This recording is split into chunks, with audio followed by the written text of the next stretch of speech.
Hello ඔයාලට කොහමද? ඔයාලා හොඳින් ඉන්නවා කියලා හිතනවා. අද මාත් එක්ක එකතු වෙන්න කියලා මම ආරාධනා කරනවා. මම රැයට උයන්න තමයි යන්නේ.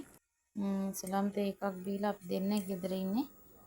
ඉස්ලාම් තේ ටිකක් බීලා මම රෙද් ටික ගත්තේ නෑ තාම. ඒ රෙද් ටිකත් අරගෙන හොඳටම අවස් වෙලා තියෙන දැන් පහත් පහු වෙලා.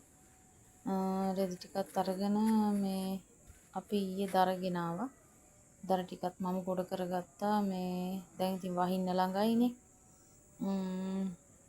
ඒක නිසා දර ටිකකුත් පලා ගත්තා. ඒකයි වෙලා ගියේ.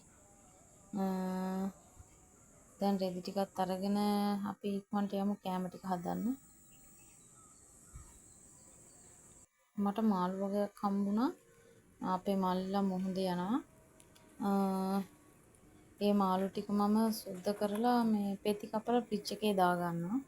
එතකොට මට ලේසි ඕන වෙලාවට කෑල්ලක් අරගෙන උයා ගන්න. නැත්තම් ඕක හැමතිස්සෙම ෆ්‍රිජ් එකෙන් අරගෙන ගොඩක් වෙලා තියන්නත් එපා අයිස් යන්න. මම අද දරලිපේ තමයි උයන්නේ රැට. බතත් උයාගත්තා. පරිප්පු එකත් අනිත් ලිපේ තියාගත්තාම ලේසියිනේ. ඉතින් ලිප් දෙකම පත්තු කරගත්තාම මම කොහොමත් රැට උයන්නේ දරලිපේ. දරලිපේ වුවහම ඉතින් රසයිනේ කෑම. අපේ ගෙදර 6 දෙනෙක් ඉන්නවා කෑම කන්න. ඉතින් උදේට හදිසියක් වුණොත් මම ගෑස් එකේ උයා ගන්නවා. කියන්නේ පරක් වුණ දවසට.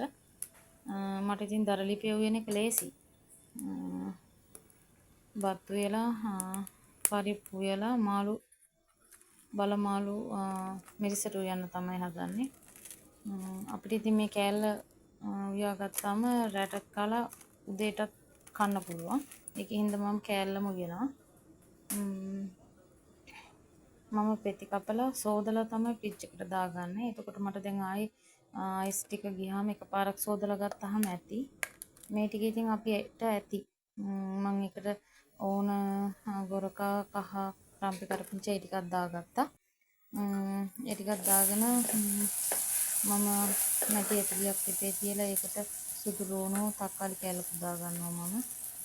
සුදු ලුණු මිරිස් ලුණු ඔක්කොම දාලා විල්ලා ටිකක් බැදුනහම තමයි මිරිස් කුඩු හැඳ එකක් තුනක් දාගන්නේ. අපි ඒක නම් සැර කනවා ඉතින්. ඒ ටික පොඩ්ඩක් තෙලේ බැදුනහම මාළු ටික දාලා වැඩි දෙයක් නෑ. ඉතින් අපි හැමෝම දන්න විදිහට මාළු මිරිසට හදා ගන්නවා ඉතින්. මම වතුර තමයි දාන්නේ. වතුර ටිකක් දාලා ඔක වහලා තිබ්බහම හරි. දැන් මම මේකට ගොරක හැම ඔක්කොම දාලා තිබ්බේ. දැන් දාලා ඔකත් උයාගත්තාම මම කංකුන් ටිකක් තෙල් දාගන්න තමයි යන්නේ. ඒකට ඇතිනේ පරිප්පු තියෙනවා මාළු තියෙනවා කංකුන් ටිකක් තෙල් දාගත්තාම ඇති.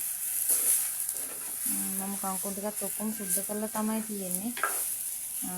පොලේ ඉඳන් ඉතින් එළවලු ඔක්කොම ගෙනාම සුද්ධ කරලා තමයි මම දාගන්නේ. ඒකට ලේසි මට.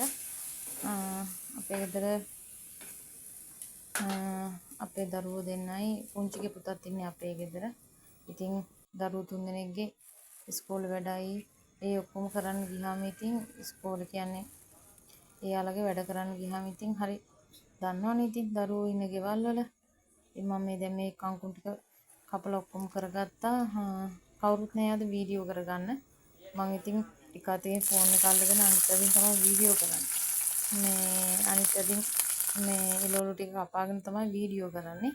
ඒක නිසා ඉතින් ඔයාලා අවුලක් හිතන්න එපා. කංකුන් ටිකක් තෙල් දාගත්තා. මේ මාළු එකක් දැන් ඉදිලා ඉවරයි. ඒකත් මම බාගත්තා. මේ පරිප්පු එකත් මම යන්තම් හිඳලා වගේ ගත්තේ. දැන් මම මේ 100ට කැම යවන්න තමයි හදන්නේ. දැන් 7:00ට විතර ඇති වෙලාව. මම ඔක්කොම වැඩි ඉවරයි. 100ට කැම යවලා අපි කැම කන්න තමයි ලෑස්තිය. මේ ඉතින් අද ඔයාලට මම ගෙනාවේ මගේ හවස් වරුව. කැම උයාගෙන අපි කොහොමද කැම හදාගන්නේ? ඒ ටික තමයි මම ඔයාලත් එක්ක බෙදාගත්තේ. මගේ වීඩියෝ එකට කැමති නම් මාව සබ්ස්ක්‍රයිබ් කරලා ලයික් එකක් දාලා මාත් එක්ක එකතු වෙන්න කියලා මම ඔයාලගෙන් ආදරෙන් ඉල්ලා සිටිනවා. මාත් එක්ක දිගටම ඉඳී කියලා මම හිතනවා. බොහොම ස්තුතියි ඔයාලට.